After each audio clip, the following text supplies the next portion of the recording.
Hi hello வணக்கம் மக்களே. So இன்றைக்கி நம்ம என்ன பார்க்க போகிறோம்னா, நம்மளோட அஸ்வின் இருக்கார் இல்லையா, யூடியூப் சேனலில் ஒன்று வச்சுருக்கிற விஷயம் உங்களுக்கு எல்லாமே தெரியும். ஸோ ஒரு சோசியலில் வந்து எல்லாத்தையுமே ஷேர் பண்ணிப்பார். ஸோ அந்த வகையில் இன்றைக்கி இங்கிலாண்டோட முன்னாள் பிளேயர் ஒருத்தர் நம்மளோட இந்தியன் டீமில் இருக்கிற ஒரு முக்கியமான ஒரு யங்ஸ்டரை வந்து தேவையில்லாமல் வம்புக்கு இழுத்தாரு. சும்மா இருப்பார் நம்ம அஸ்வின், சும்மா செருப்பை சாடியில் முக்கி சும்மா சலார்னு அடிக்கிற மாதிரி சோசியல் மீடியாவிலேயே சும்மா ட்ரெண்டாகி வைரலாகிற வரைக்கும் கண்ணா பின்னான்னு கேள்வி கேட்டு விட்டார். ஸோ போன மாதம் தான் வந்து இங்கிலாண்டை வந்து 5 டெஸ்ட் சீரீஸில் 4-1 அவங்கள செருப்புலேயே அடித்து தாட்டி விட்டோம். ஸோ அது மட்டும் இல்லாமல் ஐசிசி டெஸ்ட் ரேங்கில் வந்து நம்பர் 1 வந்து ரெக்கார்டு கூட நம்ம அந்த இதில் பண்ணோம். ஸோ அது மட்டும் இல்லாமல் இப்போ ஐபிஎல் நடந்துகிட்ருக்கு. ஸோ அதுக்கப்புறம் வந்து T20 வேர்ல்டு கப் நடந்துகிட்ருக்கு இல்லையா. ஸோ அதுக்கப்புறமா border Gavaskar trophy, so Australia நடக்கக்கூடிய மேட்ச்சில் வந்து 2025 ஆண்டில் வந்து நம்ம விளையாட போகிறோம்.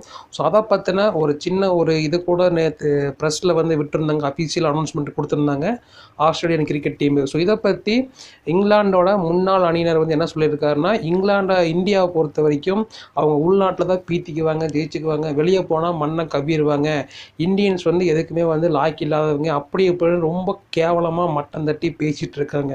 அதுக்கு நம்ம கொதித்திருந்த அஸ்வின் என்ன சொல்லியிருக்காருன்னா, அஸ்வின்னா யார், பொட்டு வச்சுட்டு பொங்கல் சாப்பிடணும்னு நினச்சியா, அஸ்வின்ரா, சென்னை அஸ்வின்ரா, இந்திய அஸ்வின்ரான்னு சொல்லிட்டு சும்மா அவர் லெஃப்ட்டு ரைட்னு வாங்குன்னு வாங்கி விட்டு கிட்டத்தட்ட அவரை கேவலப்படுத்தி விட்டு வேறு லெவலில் ஒரு சம்பவம் பண்ணிட்டாங்க. ஸோ அது மட்டும் இல்லாமல் அந்த இங்கிலாந்து பிளேயர் என்ன சொல்லியிருக்காருன்னா, இந்த டைமு நீங்கள் ஆஸ்திரேலியா போய் அவங்ககிட்ட நீங்கள் செருப்படி தான் வாங்கிட்டு வர போகிறீங்க, இது ஒன்றும் உங்கள் நாடு கிடையாது அப்படின்னு சொல்லியிருக்காரு. ஸோ அதற்கு நம்ம அஸ்வின் என்ன சொல்லியிருக்காருன்னா, ஆஸ்திரேலியாவும் உங்களை மாதிரி தான் கொக்கரிச்சாங்க, ஆஸ்திரேலியா நாங்கள் தான் கிங்கு, இங்கே எவனுமே ஒன்றும் பிடுங்க முடியாது அப்படின்ட்டு.